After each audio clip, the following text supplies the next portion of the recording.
Si toi aussi tu ne sens que tes trapèzes quand tu travailles les épaules, tu es au bon endroit car aujourd'hui on voit comment optimiser ces élévations latérales à la poulie. Let's go! Alors déjà, ce qui va vous permettre de mieux sentir vos épaules, c'est pourquoi pas d'utiliser une sangle, ok?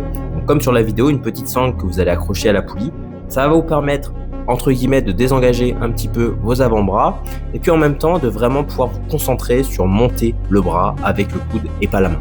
Deuxième point aussi, c'est la trajectoire. N'ayez pas une trajectoire complètement droite, c'est-à-dire ne montez pas le bras complètement sur le côté, mais essayez plutôt de viser une trajectoire légèrement diagonale. Le petit tips que j'aime bien, c'est imaginer que vous voulez justement viser les coins de la pièce devant vous. Voilà, imaginez qu'il y a des portes en fait sur les coins de la pièce. Si vous voulez viser justement ces portes, ça peut vous aider à avoir une meilleure trajectoire. Autre point aussi, forcément, ça va être l'amplitude. Voilà, selon les personnes, il y a des personnes, quand ils vont monter trop le bras, de toute façon, le trapèze va prendre le dessus. Donc, essayez de trouver une amplitude où vraiment vous êtes principalement sur le deltoïde moyen et pas sur le trapèze.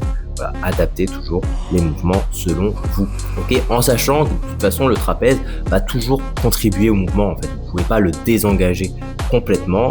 Le réglage aussi de la poulie. Alors, le réglage de la poulie, en fait, il n'y a pas forcément de mauvais réglage. C'est juste que selon le réglage, ça va changer la résistance de l'exercice. Ici, le réglage est plutôt au niveau de mes hanches. La poulie est au niveau de mes hanches, c'est-à-dire que le moment le plus difficile de l'exercice, ça va être tout simplement le début, ok, quand mon bras sera justement perpendiculaire au sol. Et plus je vais monter le bras, et plus l'exercice, entre guillemets, sera plus facile. Voilà. Donc en général, quand j'arrive à battre, entre guillemets, ce départ qui est souvent difficile, et ben en général la répétition sera effectuée. Et puis aussi un autre point, un point un peu plus de stabilité, n'hésitez pas à vous tenir à quelque chose si vous le pouvez. Ici je me tiens au bras de la poulie, ça permet encore une fois d'être plus stable et toujours pareil, plus vous êtes stable, plus vous êtes fort et plus vous allez prendre du muscle. Donc voilà, c'était tout pour cette vidéo. On a vu un petit peu quelques points sur cet exercice-là. N'hésitez pas à me dire si vous le faites aux haltères, si vous le faites à la poulie, si vous le faites, pourquoi pas vous faites les deux dans la semaine. Voilà, vous alternez un petit peu. Dites-moi tout dans les commentaires. Si vous avez aimé la vidéo, n'hésitez pas à liker, commenter, partager. Faites la passerelle, venez sur Instagram, venez prendre des programmes personnalisés. Vous allez voir, vous allez exploser. Et puis nous, on se retrouve pour une prochaine vidéo. Une bonne journée, une bonne soirée. Ciao!